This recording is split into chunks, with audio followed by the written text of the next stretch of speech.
이 시간 하나님의 큰 은혜가 우리 성도 여러분들과 함께 가득 넘치기를 축복합니다.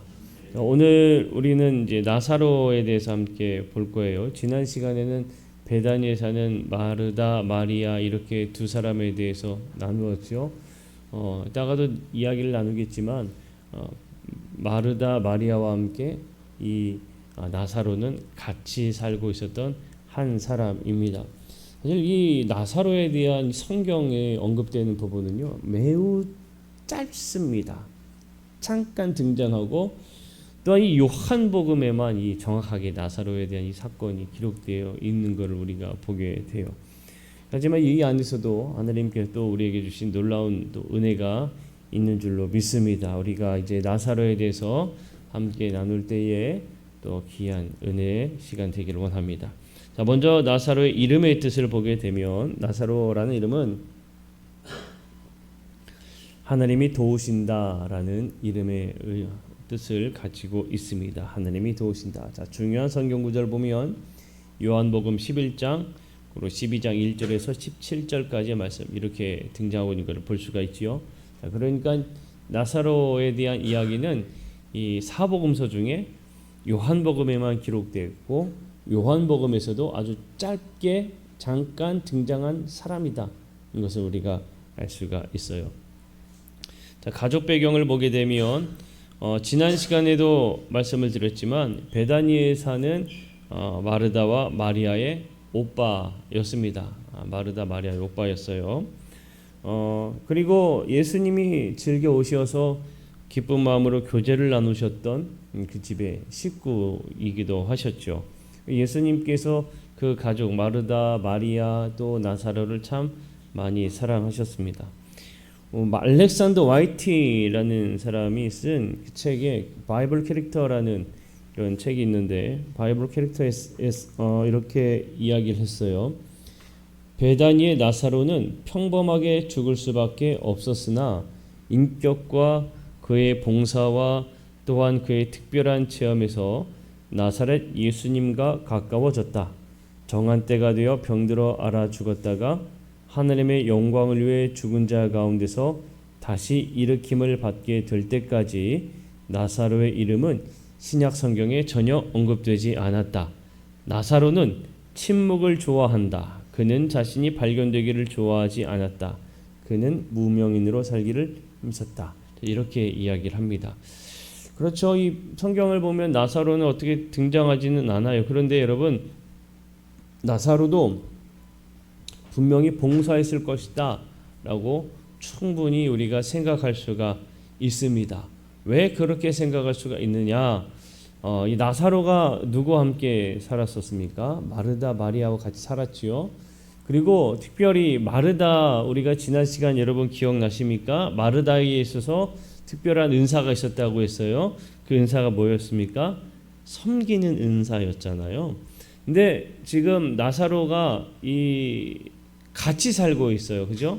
같이 살고 있습니다. 그러니까 마르다 마리아만 이 일을 한 게 아니고 나사로도 분명히 섬기는 일에 아마 최선을 다하고 또 함께 힘썼을 것이다. 이렇게 봅니다. 그래서 나사로도 봉사하는 걸 참 잘했고 그의 봉사로 인해 섬기는 것을 인해 하나님 예수님께서 참 좋아하셨다, 사랑하셨다 이렇게 이야기할 수가 있는 거예요.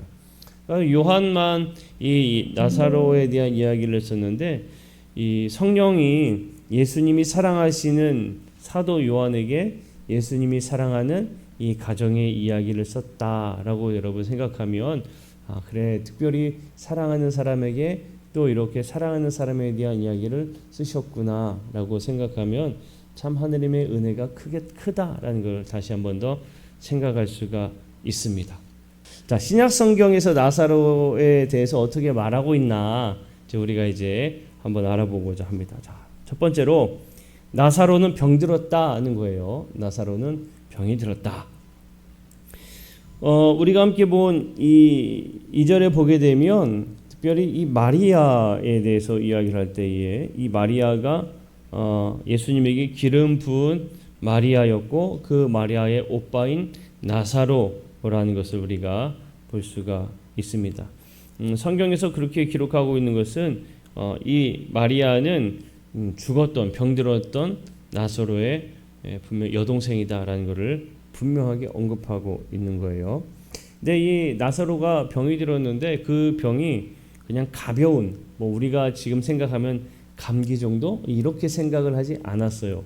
상당히 중한 병이었습니다. 사실 예전의 감기는요, 여러분 매우 중한 병이었습니다. 지금 감기는 우리가 별거 아닌 걸로 생각하지만 예전의 감기는요, 사람이 죽을 수도 있었어요. 자, 어쨌든 나사로가 아주 위중한 병에 걸렸다는 거예요. 어떤 병인지는 알 수가 없습니다.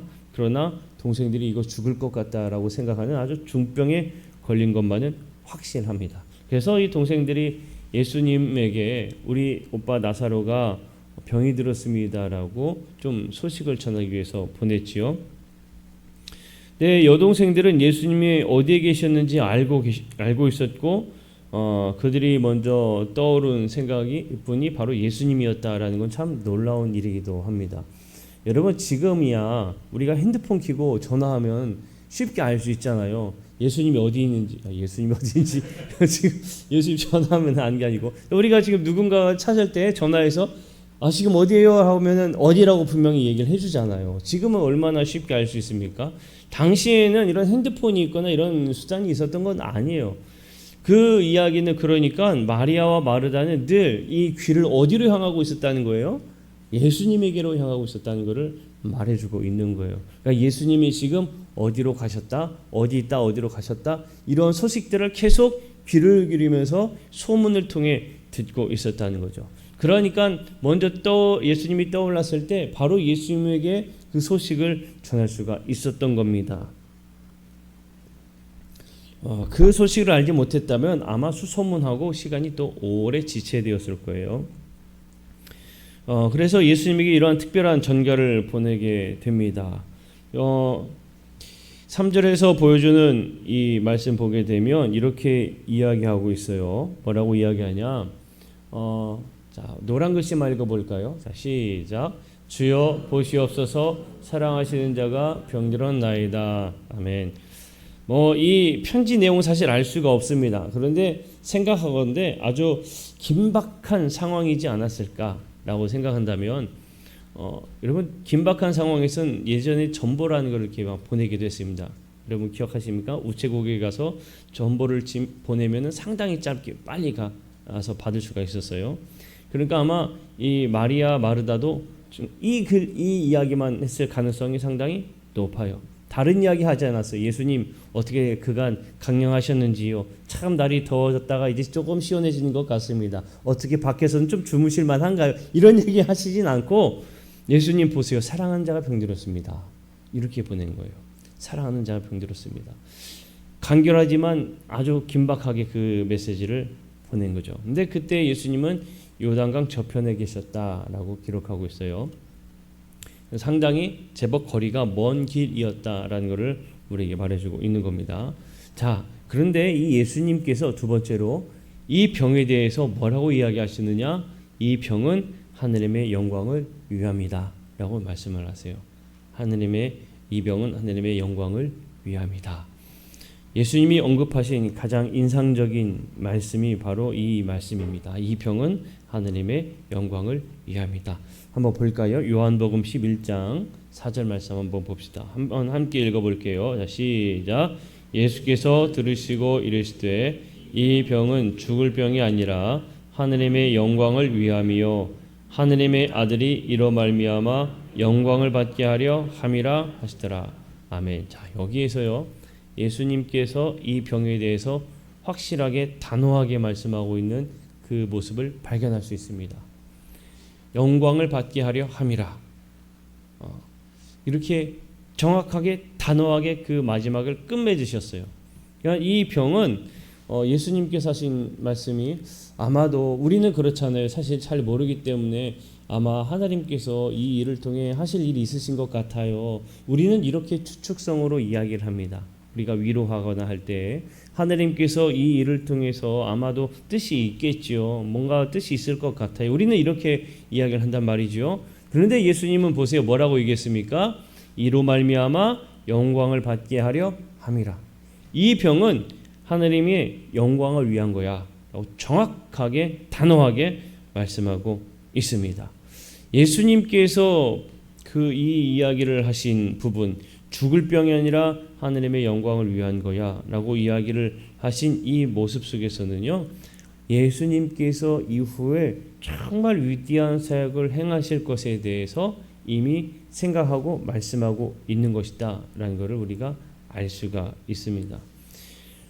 이 이야기를 가만 보면 사실 당시에 이 이야기를 들었던 사람들하고는 많이 조금 달랐을 거예요. 왜냐하면 죽을 병이라는 것을 알고 그 이야기를 들었던 사람들은 예수님이 죽을 병 아니야, 하나님의 영광을 위한 거야 라고 이야기를 했을 때 거기에 대해서 정말 반신반의하고 그런 생각을 가졌을 겁니다. 왜냐하면 그거를 믿을 수가 없었겠지요. 그러나 예수님은 이 일을 통해 뭔가 놀라운 역사를 이루시고자 하는 뜻이 있었다라는 것을 분명히 말해주고 있다는 것을 우리가 알 수가 있습니다.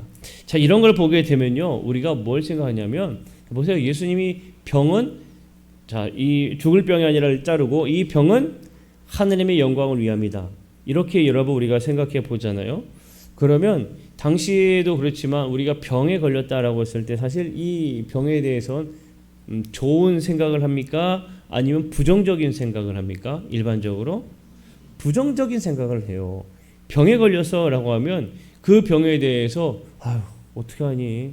어떻게 그 병 걸려서 어떡하지? 이런 걱정 어린 생각을 하지, 병에 걸렸다고 했을 때 아이고 내가 그럴 줄 알았어, 잘 됐어, 이렇게 얘기하는 사람은 없잖아요. 마찬가지입니다. 그런데 예수님의 말씀을 가만 생각해 보면 병이라는 것에 대해서 우리가 꼭 부정적인 생각을 가질 필요는 없다는 거예요. 믿음의 사람들에게 있어서는 이 병 또한 하나님의 영광을 위한 것이 될 수도 있다라는 걸 우리가 믿음으로 고백할 수 있어야 하는 줄로 믿습니다. 언젠가 제가 이런 고백을 들은 적이 있습니다. 이런 이야기를 들었어요. 어떤 열심히 신앙생활하던 한 분이 정말 중증에 걸리셔서 병원에 입원하셨습니다. 근데 정말 그분은 뭐 말씀 아니면 살지 않았던, 정말 말씀으로 살았던 분인데 그 병에 정말 그 시한부 판정을 받고 병원에 입원을 하셨는데, 그 병원에 입원했을 때 많은 사람들은 아니 저런 사람이 왜 병원에 시한부 인생을 받고 저 중한 병에 걸려서 입원하게 됐나 그렇게 생각을 했는데, 당사자는 그렇게 생각하지 않았어요. 물론 처음엔 그렇게 생각하다가 그 병원에서요 얼마나 많은 사람들을 전도했는지 몰라요. 병원의 의사부터 해서 간호사들, 그리고 같이 병실에 있는 그 사람들에게 계속 만난 사람들에게 뭘 전했는가 하면 복음을 전하는 거예요. 그래서 믿지 않는 사람이, 그 병에 걸려온 사람이 복음을 전하는 거에 대해서 얼마나 그게 신빙성이 있고 또 좋게 받아들여지나 우리는 생각할 수 있는데 아니에요. 그분이 그렇게 열심히 복음을 증거하면서 매우 많은 사람들을 전도하게 됩니다. 그러면서 그분의 생각이 바뀐 거예요. 하나님께서 나를 이 병으로 인해서 이 일을 하러 이 가운데 보내셨구나. 그렇게 생각과 마음이 변하게 됩니다. 여러분, 우리가 때로는 아픔 가운데 있을 때에도요 이러한 믿음의 고백을 하는 성도들이 되기를 간절히 축복합니다. 병도 하나님의 영광을 위한 것이 될 수 있다. 우리는 분명히 이것을 알고 있어야 돼요. 자, 예수님은 나사로의 생애를 통해서 하나님의 영광을 위해서 깜짝 놀랄 만한 그 일들을 계획하고 계셨습니다. 자, 세 번째 보면 예수님이 그 소식을 듣고요 빨리 가시지 않고요 어떻게 가셨는가 하면 상당히 매우 늦게 도착하셨어요. 베다니에 늦게 도착하셨습니다. 여러분, 중한 병이 있습니다라고 소식을 들으면 우리 생각에는 빨리 가야 되잖아요. 빨리 가서 만나봐야 되는데 예수님은 그렇게 하지 않으셨어요. 늦게 가셨는데 그 이유가 뭐냐면 그 일로 인해서 더 많은 일들을 이루시기 위해 늦게 가셨다라는 겁니다. 만약에 가서 예수님이 나사로를 그냥 고쳐주셨다라고 한다면 이후에 일어날, 정말 우리가 이제 결과는 아니까, 나사로가 죽은 이후에 다시 살아났을 때의 사람들의 반응보다 아마 못 미쳤을 겁니다. 그러나 예수님은 이것을 더 큰 일로 나타내시기 위해서 그렇게 늦게 도착하셨다라는 것을 우리가 생각할 수가 있어요. 예수님은 의도적으로 이틀이나 지체하셨습니다. 이틀이나. 여러분 지금의 이틀과 그 당시 이틀은 매우 큰 차이입니다. 지금도 중병의 이틀을 지체하면은 상당히 위험하지요. 당시의 이틀은 진짜 어마어마한 시간인 거예요. 그냥 죽으라고 내버려 둔 것과 동일합니다. 지금도 그렇잖아요. 여러분 중환자실에 갔는데 요즘에 의료 대란이 상당히 심각하니까 병원에 갔는데 지금 의사가 없으니 다른 병원으로 가세요. 계속 이렇게 거부하면 얼마나 애가 탑니까? 근데 예수님은 의도적으로 이틀이나 지체하셨어요. 그 다음에 예수님이 뭐라고 하시냐면 요한복음 11장 7절에 보니까 한번 읽어볼까요? 자, 시작. 그 후에 제자들에게 이르시되 유대로 다시 가자 하시니. 자, 예수님이 뭐라고 하셨어요? 유대로 다시 가자. 자, 유대로 다시 가자라고 이야기했을 때 제자들은 깜짝 놀라고 펄쩍 뛰었습니다. 그 이유가 뭐냐? 자, 다음 절 한번 볼게요. 읽어봅시다. 시작. 제자들이 말하되 라삐여 방금도 유대인들이 돌로 치려 하였는데 또 그리로 가리시려 하나이까. 예수님이 그 무슨 일이 있었는가 하면 유대에서 신성 모독에 대한, 그러니까 바리새인들이나 유대인들이 들었을 때 저건 신성 모독이다라고 생각되는, 이제 예수님은 하나님의 아들임을 이제 선포하고 말씀하셨는데 거기에 대해서 분노한 사람들이 돌로 치려 죽이려고 했습니다. 예수님을. 그런데 지금 예수님은 아랑곳 하지 않고 다시 유대로 가자 하시니까 제자들이 깜짝 놀라고 펄쩍 뛰는 거죠. 지금 조금 전에 돌로 치료했는데, 여러분 돌로 치료했다는 이야기는 지금 다른 말로 표현하면 저들이 예수님 죽이려고 했는데 거예요. 죽이려고 했는데 지금 또 가십니까? 지금 그렇게 이야기하는 거예요. 예수님께서 다른 말씀 안 하시고 이렇게 이야기를 하십니다. 요한복음 11장 9절 10절 말씀에 보면 함께 읽어보겠습니다. 시작. 예수께서 대답하시되 낮이 12시간이 아니냐? 사람이 낮에 다니면 이 세상의 빛을 보므로 실족하지 아니하고 밤에 다니면 빛이 그 사람 안에 없는 거로 실족하느니라. 자, 이게 무슨 이야기냐면요, 그 앞에 있는 내용들하고 연결해서 쭉 읽어보면 예수님이 하신 말씀은 다른 게 아니에요. 낮이라는 거는, 빛이 있는 거는 하나님의 은혜가 임하는 시간입니다. 하나님의 은혜가 임할 때에는 그 누구도 해할 수 없다. 하나님의 영광의 일들이 드러나기 때문에 밤처럼 실족할 일이 없다. 어려움을 당할 일이 없다. 지금은 하나님의 은혜, 하나님이 일하실 때이기 때문에 두려워할 필요가 없다라고 얘기하는 거예요.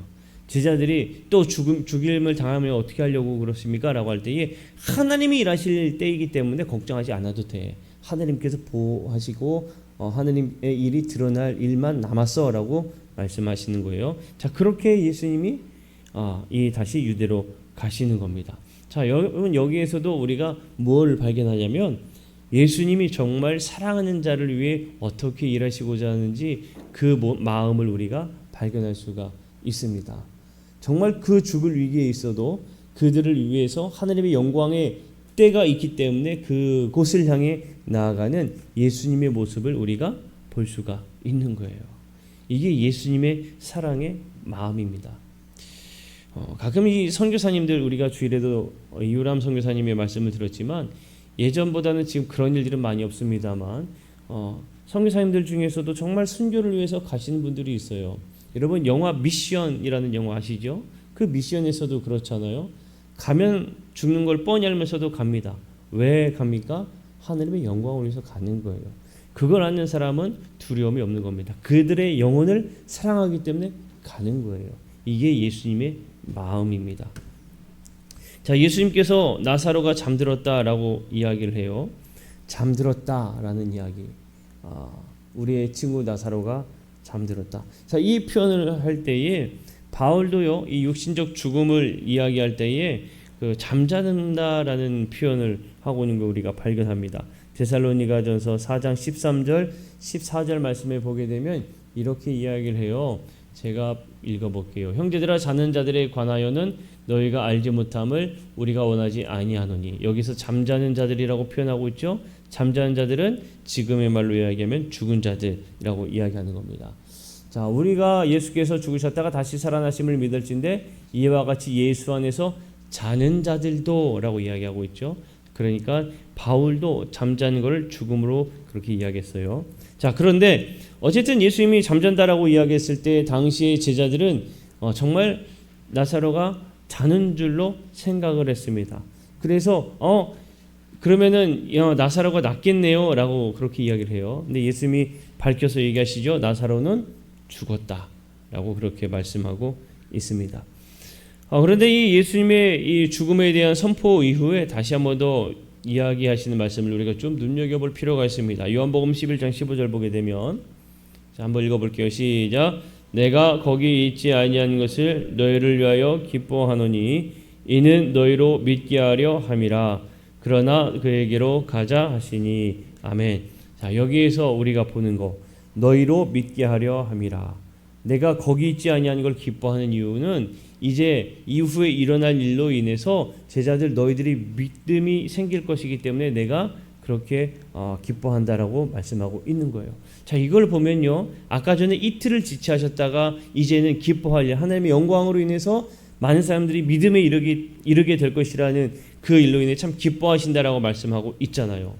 이걸 보면요, 예수님이 생각하는, 하느님이 생각하는 때와 우리가 생각하는 때와 다르다는 것을 알 수가 있습니다.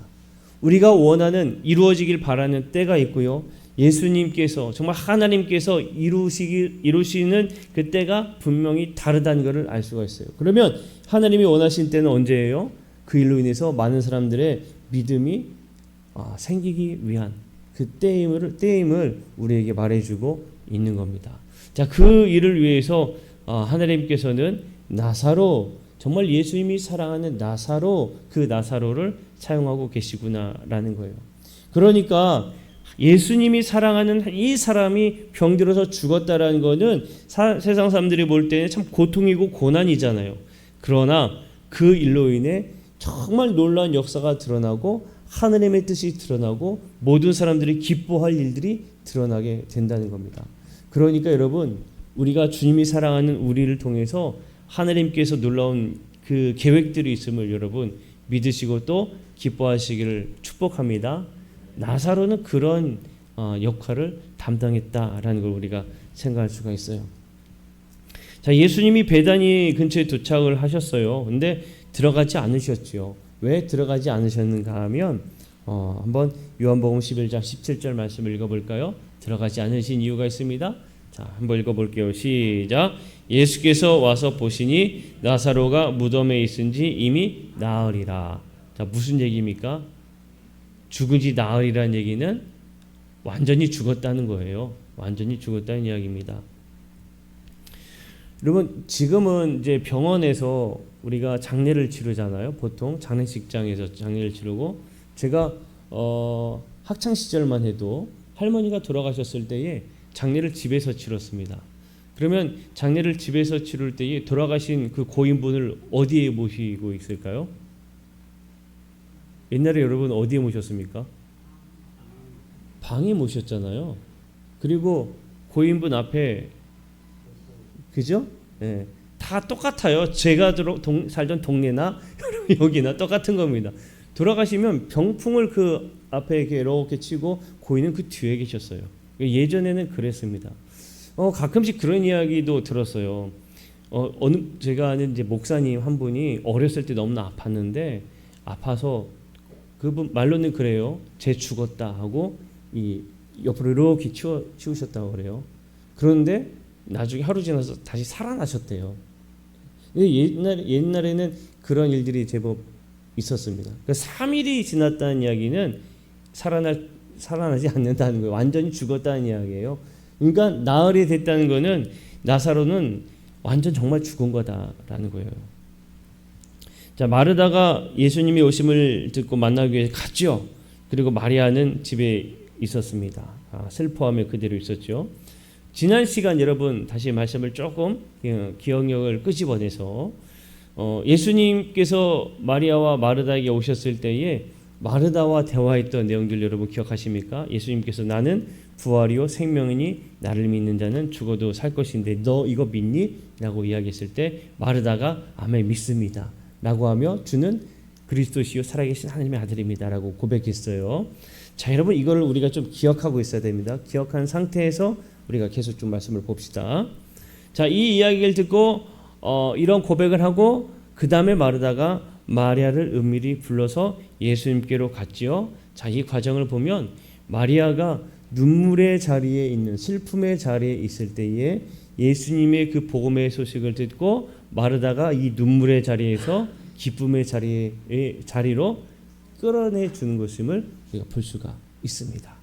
복음은 눈물의 자리에서 기쁨으로 옮겨주는 그 놀라운 능력 있고 놀라운 역사가 이루어지는 게 바로 복음이에요. 복음이 뭡니까? 기쁜 소식이잖아요. 그러니까 정말 기쁜 소식인 거예요. 여러분, 그 놀라운 은혜가 넘치는 복음을 붙잡고 살아가는 우리 성도들이 되기를 축복합니다. 자, 무덤 곁에 계신 예수님이 다섯 번째로 나사로를 죽은 자들 가운데서 일으켜 주셨어요. 예수님께서 그 나사로가 죽었다는 걸 알고 이 나사로를 이제 죽은 자들 가운데서 일으키셨습니다. 그때에 나사로의 육체에서 냄새가 나기 시작했다라고 이야기를 해요. 요한복음 11장 39절 볼까요? 자, 한번 읽어봅시다. 자, 시작. 예수께서 이르시되 돌을 옮겨 놓으라 하시니 그 죽은 자의 누이 마르다가 이르되 주여 죽은 지가 나흘이 되었음에 벌써 냄새가 나나이다. 아멘. 상당히 더운 나라죠. 상당히 더운 나라예요. 죽고 난 다음에 여러분, 사람이 죽으면 썩잖아요. 썩어가면 그 냄새가 상당히 독하다고 합니다.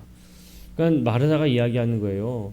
벌써 냄새 납니다. 이미 죽었는데 냄새 납니다라고 이야기하는 거예요. 냄새가 난다는 이야기는 다른 말로 표현하면 죽은 건 확실한데 죽은 사람 뭐 하려고 하십니까? 라는 것과 똑같은 거예요. 자, 그때 예수님이 뭐라고 하냐면 자, 요한복음 11장 40절 한번 봅시다. 함께 읽어볼게요. 시작. 예수께서 이르시되 내 말이 네가 믿으면 하느님의 영광을 보리라 하지 아니하였느냐. 네, 이게 어떠한 말씀이냐면 아까 제가 계속 기억을 가지고 갑시다라고 했죠. 예수님께서 내가 부활이고 생명이다. 너 이거 믿니라고 이야기했어요. 나를 믿는 자는 영원히 죽지 않고 살 것이다. 마리아가 아멘 믿습니다. 그리고 주님은 살아계신 하나님의 아들입니다. 이 고백을 했단 말이죠.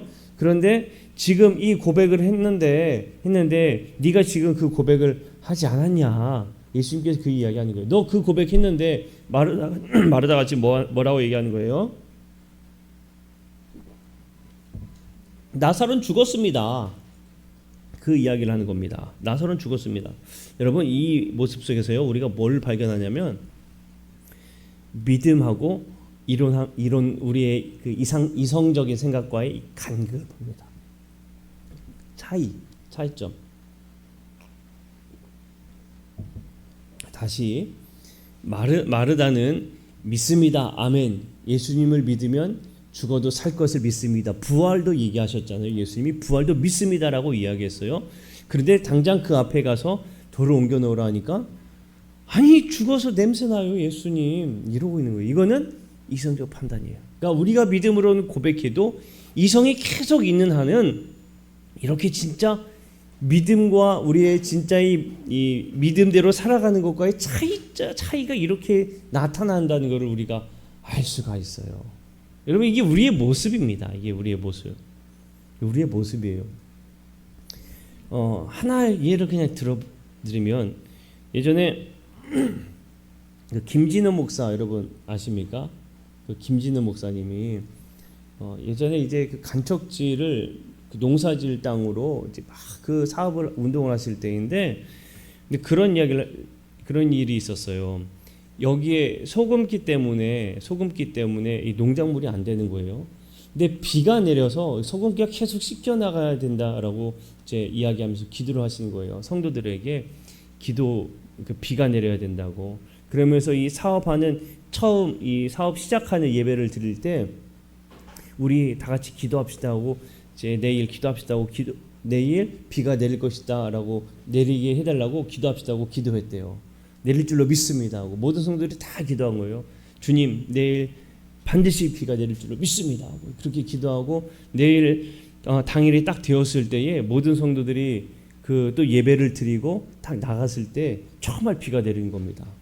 쨍쨍했던 날씨 속에서.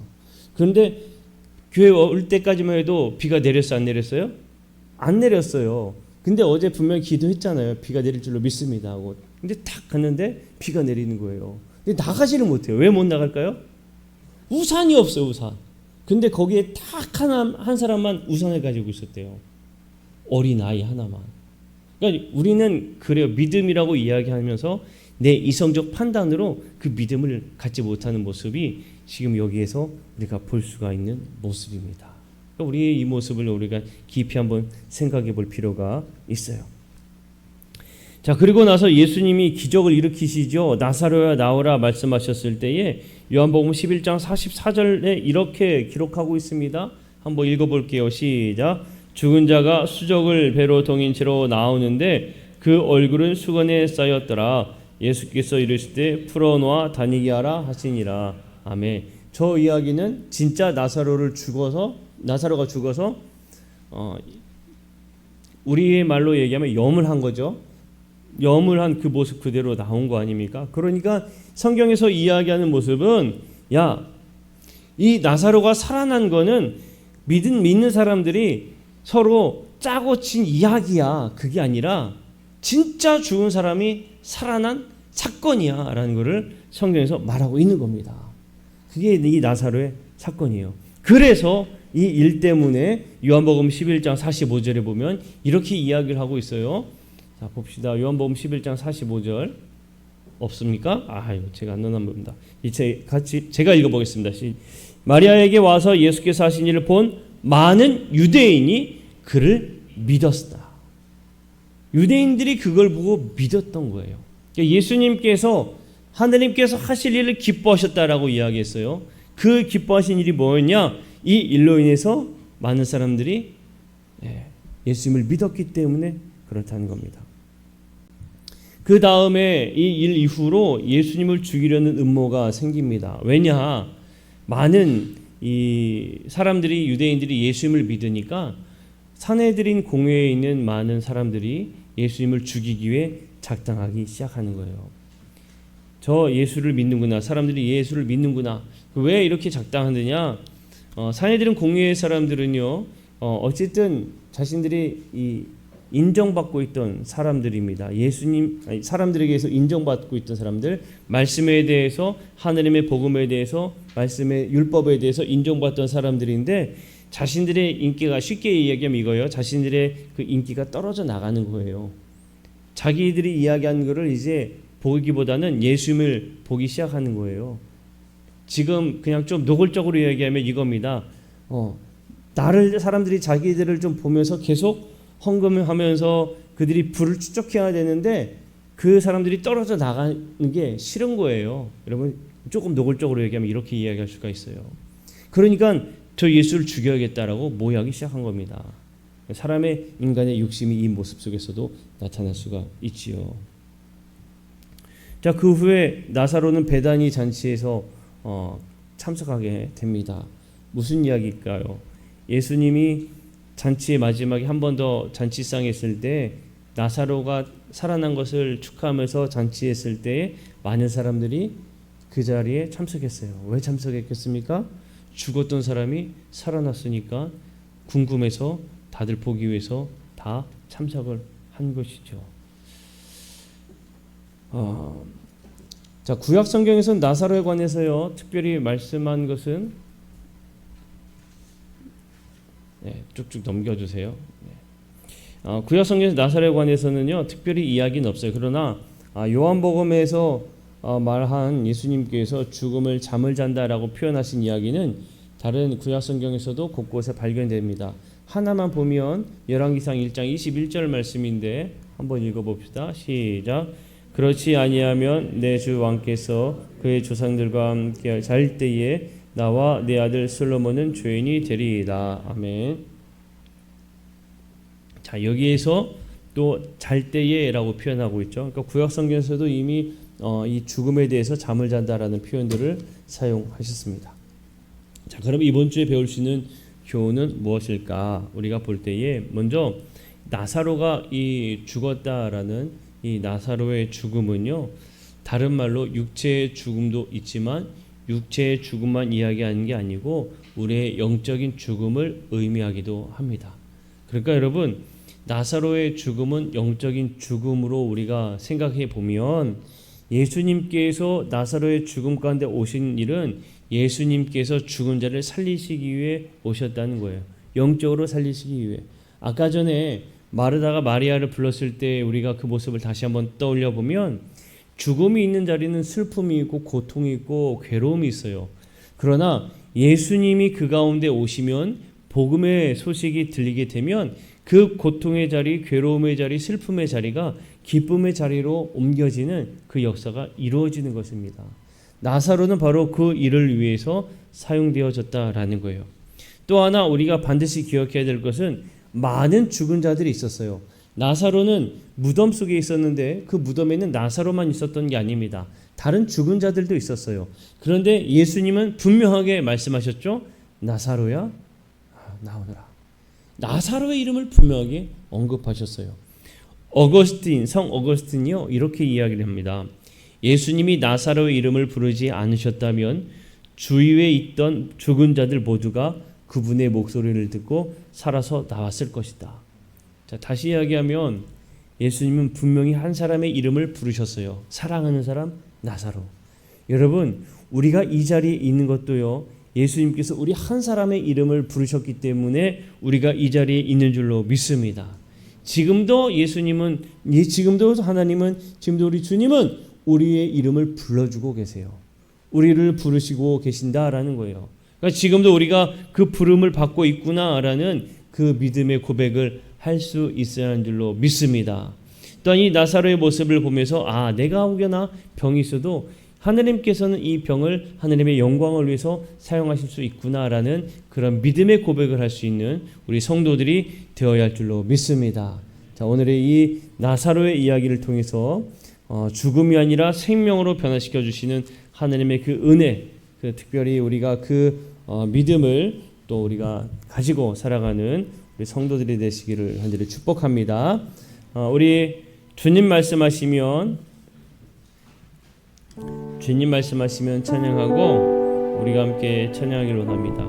때때로 우리 주위에 혹여나 영적으로 죽은 사람들, 아직 주님을 알지 못하는 사람들, 그 사람들을 위해서 우리도 마르다처럼 고통과 괴로움과 슬픔의 자리가 아니라 정말 주님 앞에 나와서 기쁨의 자리, 정말 죽었구나라는 곳에서 살아났구나라는 그 기쁨의 자리로 변화할 수 있는 그 자리로 우리가 나아가는 우리 모두가 되기를 원합니다. 우리 주님 말씀하시면 찬양하고 오늘 또한 말씀을 묵상하면서 깊이 생각하면서 함께 결단하며 기도하기를 원합니다. 주님 말씀하시면 내가 나아가리다. 주님 뜻이 아니면 내가 멈춰서리다. 나의 가고 서는 곳 주님 뜻에 있으니 오 주님 나를 이끄소서. 한번 더 주님 말씀하시면 내가 나아가리다. 주님 뜻이 아니면 내가 멈춰서리다. 나의 가고 서는 것 주님 뜻에 있으니 오 주님 나를 이끄소서. 뜻하신 그곳에 나 있기 원합니다. 이끄시는 대로 순종하며 살리니 연약한 내 영혼 통하여 일하소서. 주님 나라와 그 뜻을 위하여 뜻하신